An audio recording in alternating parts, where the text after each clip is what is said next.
नमस्ते दोस्तों। हम अब अपने वैदिक ज्योतिष लर्निंग सीरीज के आखिरी क्लास में पहुंच गए, जो हमारी बेसिक लर्निंग सीरीज थी।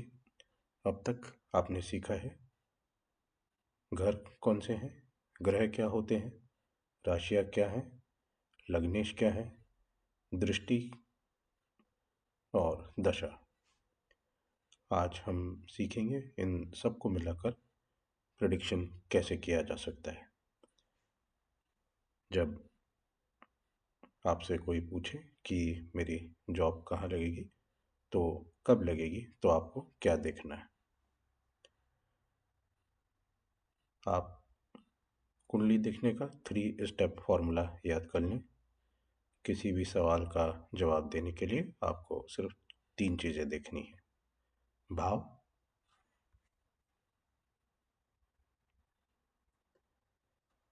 ये वो घटना किस घर की है। जैसे हमने पहले जाना था कि करियर के लिए 10वां भाव या 10th हाउस।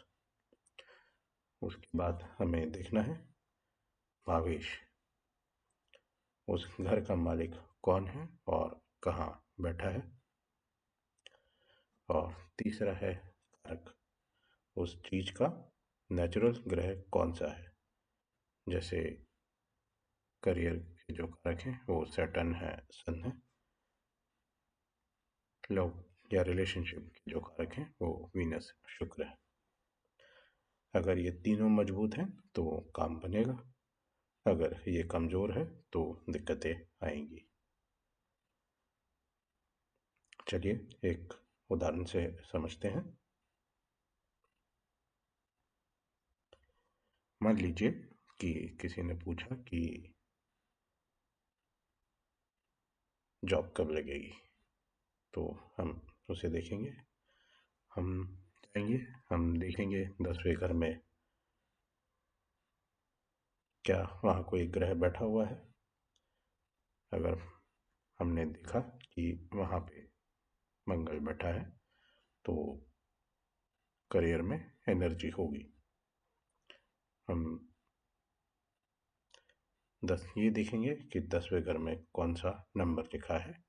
हम मान लेते हैं कि 10वें घर में 5 नंबर लिखा है। 5 नंबर का मतलब सिंह राशि है।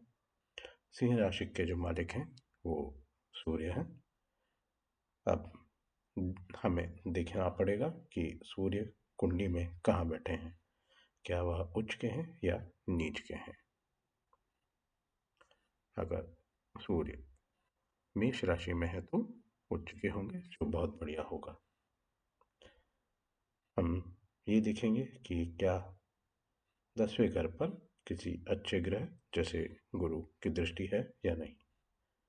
अगर 10वें घर का मालिक सूर्य मजबूत है और 10वें घर में अच्छे ग्रह हैं और अच्छे ग्रह की दृष्टि है तो करियर शानदार रहेगा। लेकिन हम क्या सिर्फ ये देख के कि कुंडली अच्छी है ये प्रेडिक्ट कर सकते हैं कि काम कब होगा। सिर्फ कुंडली अच्छे होने से प्रेडिक्शन नहीं हो पाता, हमें टाइम भी पता होना चाहिए। अब आप चेक करेंगे महादशा, उस व्यक्ति की 10वें घर से जुड़े ग्रह जैसे सूर्य या मंगल की दशा चल रही है या नहीं। अगर दशा 10वें घर के मालिक की चल रही है तो प्रमोशन होगा। अगर दशा 6, 8, 12 के मालिकों की चल रही है तो कुंडली कितनी भी अच्छी हो, इंतज़ार करना पड़ेगा। तो दोस्तों, ज्योतिष या एस्ट्रोलॉजी कोई जादू नहीं है, ये एक सिस्टम, मेथड, या आप बोल सकते हैं कि ये एक इवेंट के होने की प्रोबेबिलिटी का कैलकुलेशन है, जिसमें हम हाउस, प्लैनेट, साइन और दशा सबको मिला के एक प्रिडिक्शन करते हैं। हमने अब तक एक बेसिक लेवल पूरा किया है। हम अब अपनी और अपने परिवार की कुंडली का एक बेसिक थोड़ा बहुत एनालिसिस कर सकते हैं। ये अंत नहीं है, ये सिर्फ शुरुआत है। अभी तक हम ये समझ चुके हैं कि कुंडली जो कि एक प्रॉमिस है, टाइम जो कि एक दशा है, इन दोनों को जब मिलाते हैं तो एक इवेंट होता है।